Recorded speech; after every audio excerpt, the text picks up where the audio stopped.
Greetings, visitor. You stand in Sparta's political center, where all of the city's most important decisions were made. You should feel honored. My name is Leonidas. I am a king of Sparta. But do not think me some idle aristocrat softened by luxury. When Spartans go to war, I stand alongside them shield to shield. And my spear tastes the same blood as those of my men.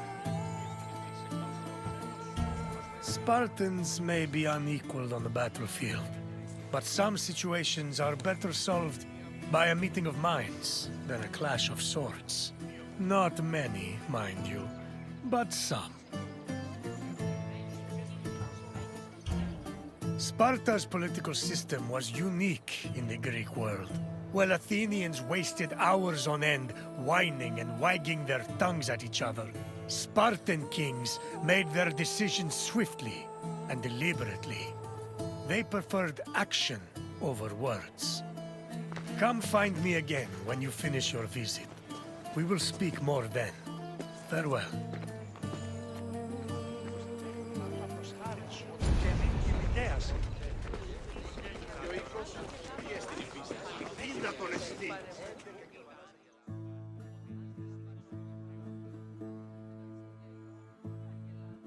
Sparta's political system differed from most of Greece's.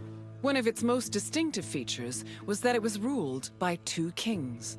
These kings belonged to two separate dynasties, the Eurypontids and the Aegeads, both of which were said to be descended from Heracles. Both kings shared equal powers, and disputes between them required the intervention of special magistrates known as ephors.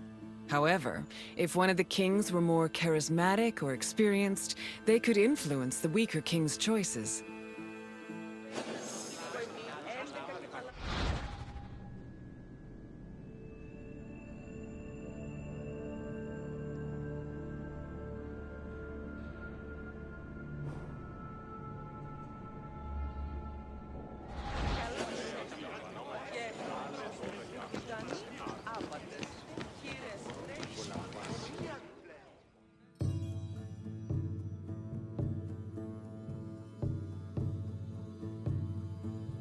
Spartan kings had several responsibilities and functions. As lifetime magistrates, they were technically Sparta's priests and strategists, and their duties encompassed everything from politics to justice. Originally, both kings would lead military campaigns in times of war.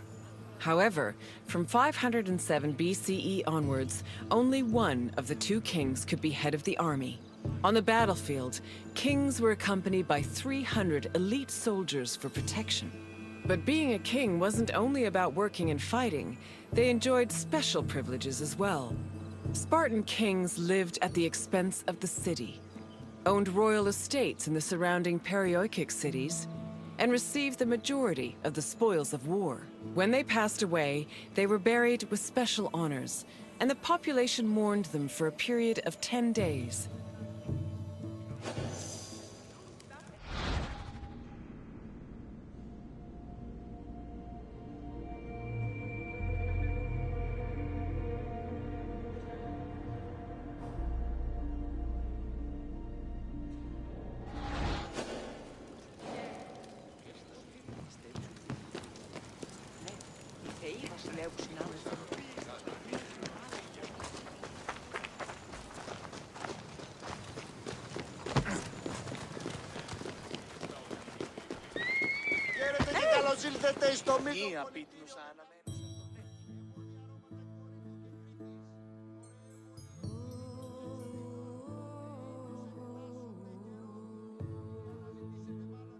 The kings of Sparta enjoyed many important religious honors. They were in charge of sacrifices, both during military campaigns and at home.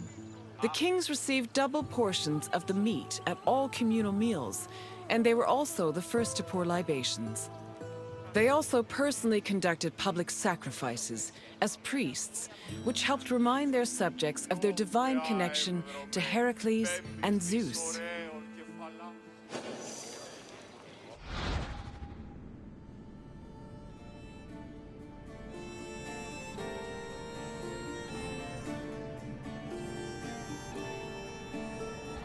Έχομεν πόδας βαμβακεράς εξ Αιγύπτου και οθόνας αρίστας. Έχομεν μία πίτνουσα αναμένουσα.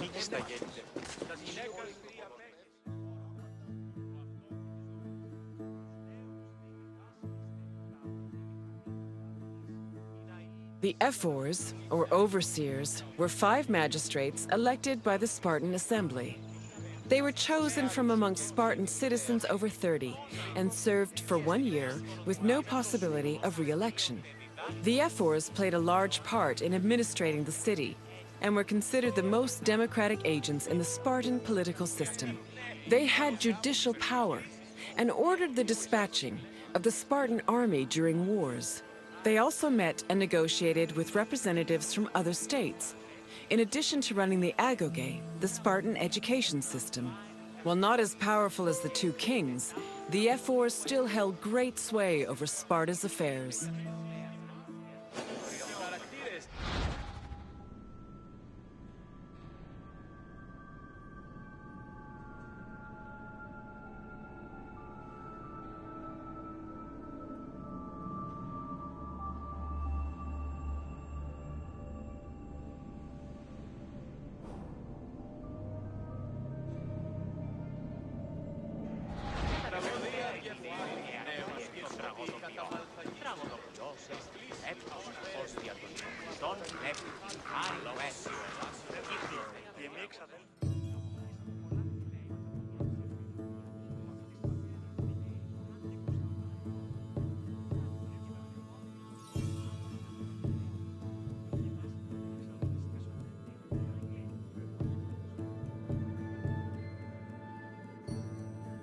The Gerousia was the Spartan Council of Elders.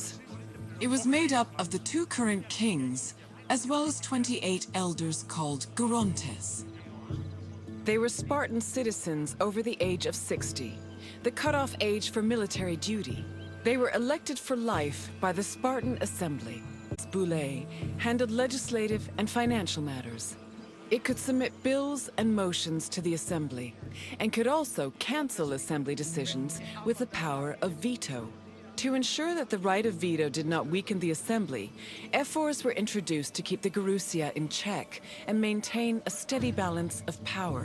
This allowed Sparta to include more just elements in its political system.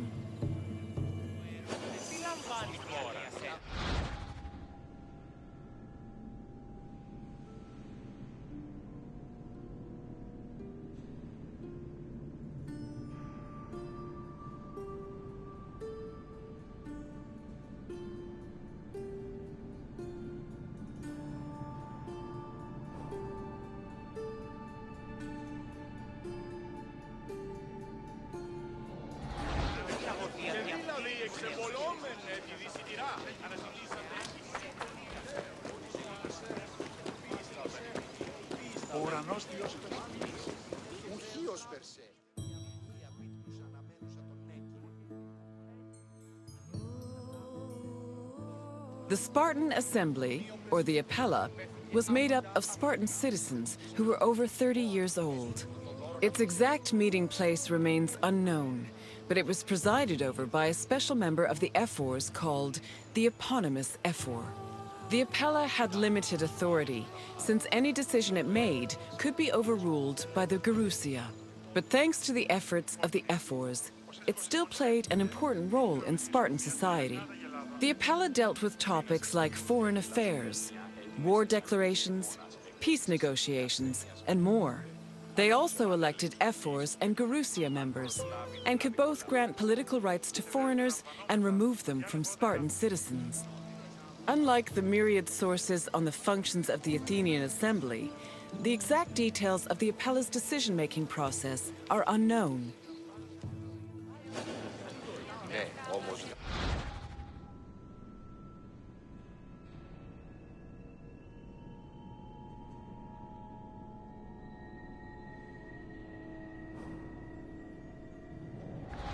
Σαν ότι η θυγάτηρ μου εκληρονόμησε νοικίαν και δούλους παρά 2 αυτής. Ως ήθιστε τα πρικόα έσωτερον ανθρώπους. Τι ίσως τούτο, αν προσλάβει την άδικο λάβων επαρχιακών... I see you finished. I hope you feel more knowledgeable about the inner workings of Spartan politics. Our way of ruling was not conventional, to say the least. But it served our purposes well. What would you like to do? Argue? We shall see. Let's begin. What was the name of the Spartan assembly? Correct. The Spartan assembly was known as the Appella. Question 2. How many members did the Eurousia have? There were 28 Gerontes on the Council of Elders. But they weren't the only members of the Eurousia. Keep trying. Yes, the Eurousia consisted of 28 Gerontes and the 2 kings of Sparta. Last question. What was the name of the Spartan education program? Correct. Our rigorous education program was called the Agogi, and it was overseen by the Air Force. You've done well, Visitor. Very well. Farewell, Visitor. May your travels be safe and carefree. Οι θεοί μας διέχει μάλα μέγαλο πολιτική των σφετέρων